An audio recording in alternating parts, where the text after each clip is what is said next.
PROJEC-14882434 project.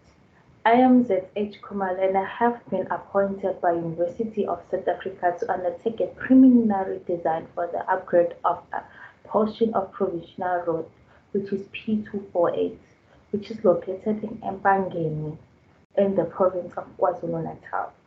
The road is currently a gravel road. Introduction. The work includes the upgrading of the existing provincial road, saving residentials.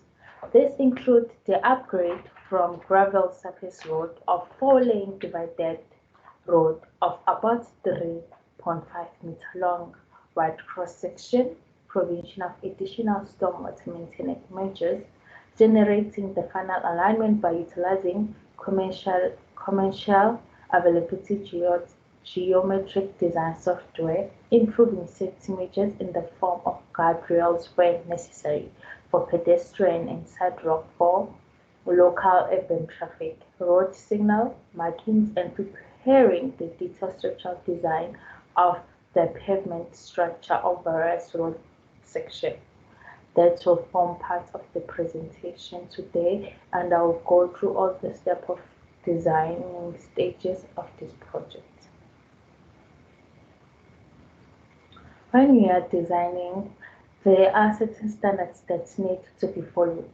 For this project, the design standards that are used for geometric design for the P248 has been carried out in accordance with the TRH 17 geometric design for rural road.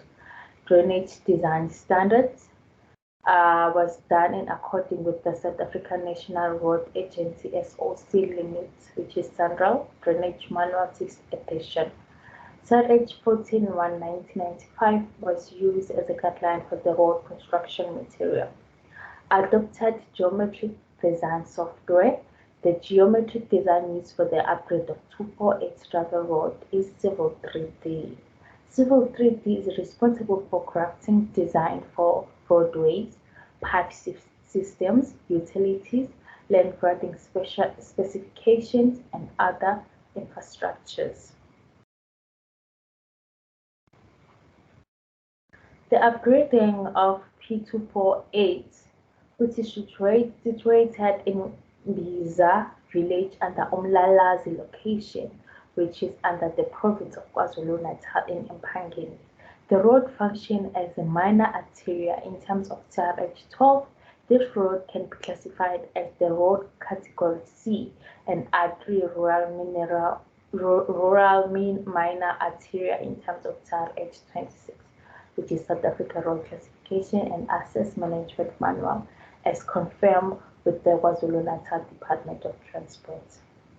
The big question is, why are we upgrading this road?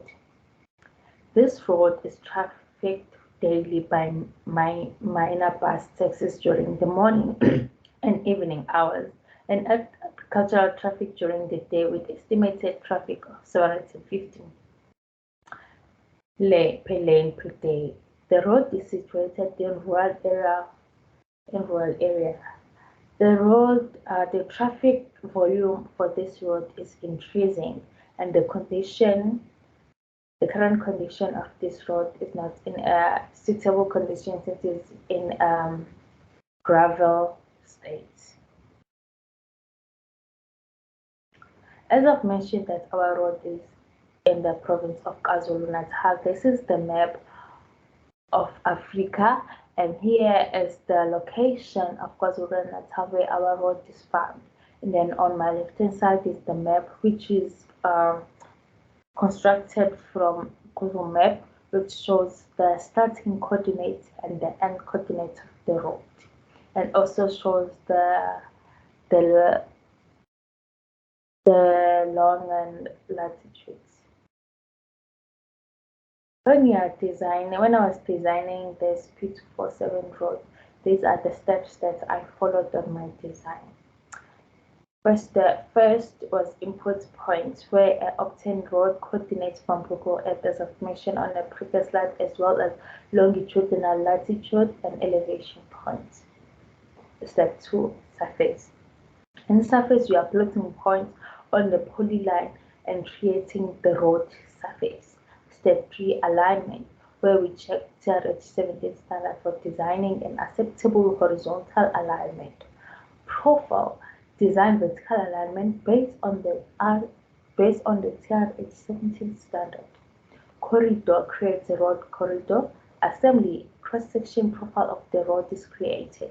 Section view, needed material for cut and fit for the road upgrade. Output, insert the road elevation, contour, and viewpoint in preparation of the design. Cross-section. Cross-section shows the road elements that are found on the roads, and also the length or the dimensions of the roadside, the gradient of the lane, and also the middle, which divides the two lanes of different, which goes in different direction. This is the steps that I took when I was designing cross section. When you're designing cross section, the software is generated. The cross section is generated by a software. You just insert the required dimension and then you get the outputs. But for more information, please go through my report because everything is explained there. Horizontal alignment. Horizontal alignment is catered to provide a safe function road facility that provides adequate sight distance with economic constraint. The alignment adheres to minimize radius, super elevation rate, and sight distance. For P246, horizontal alignment was assessed against the required design perimeter obtained from Sandra manual. Vertical alignment. Vertical alignment is important aspects that need to be done due to gradual change between the grade line that exists in the proposed site for construction of the roadway. When you are doing the super elevation, this is the equation that is used to calculate super elevation. We move into the road pavement material. Road pavement is divided into layers, which is surfacing, base, foundation, subgrade. When we're designing the surfacing, it is very important to take into consideration the weather condition of the area, the type of vehicles that are using that road, and also the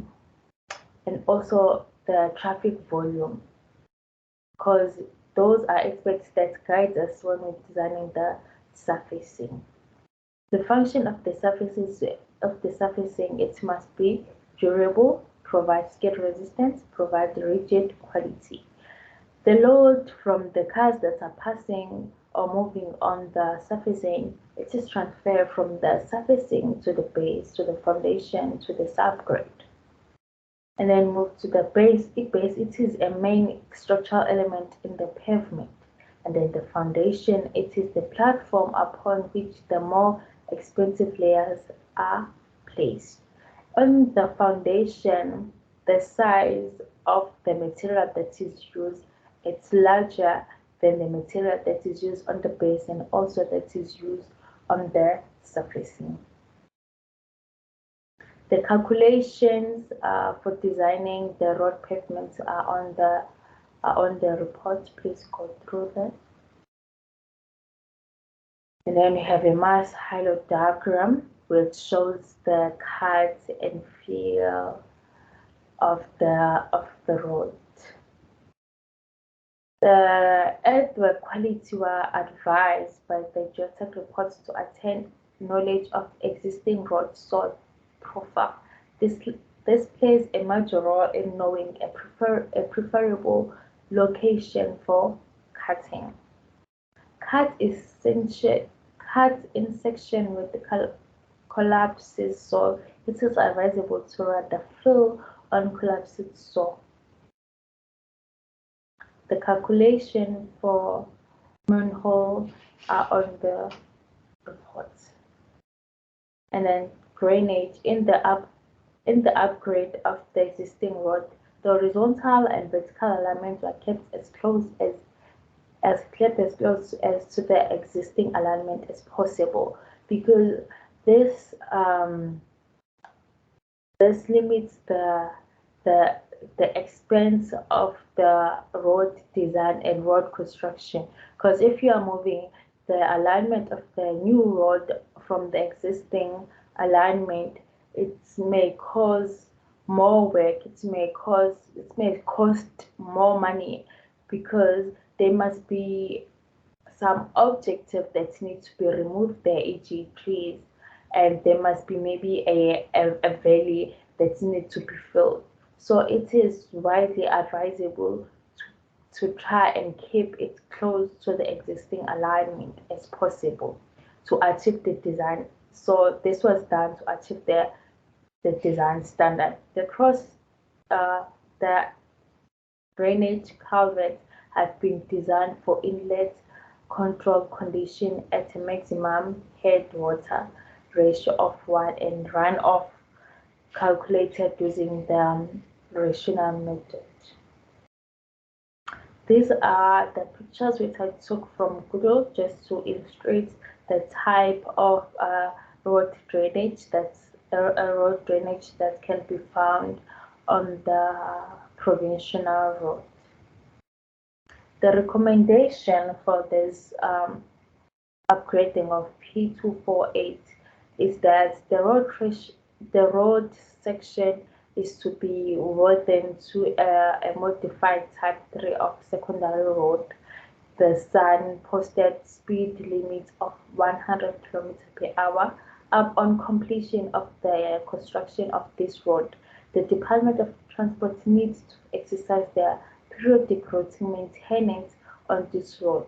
This will help deal with issues of overgrown vegetation and issues on drainage, and also to avoid to re-upgrade the road, because maybe it might lose the road material of surface material, or the road is no longer in a good state or good condition, or does it not meet standards anymore. So it is important to maintain the road. So these are few activities that can be done on the road for maintenance, which is just to name the few: surface maintenance, road furniture repairs, cleaning culverts including inlet and outlet to prevent the water in the surface of the road, because that can damage the road surface and also can lead to accidents. Thank you for watching and thank you for listening. I'd like to thank the university for giving us this opportunity, as we are growing at the industry. Thank you very much.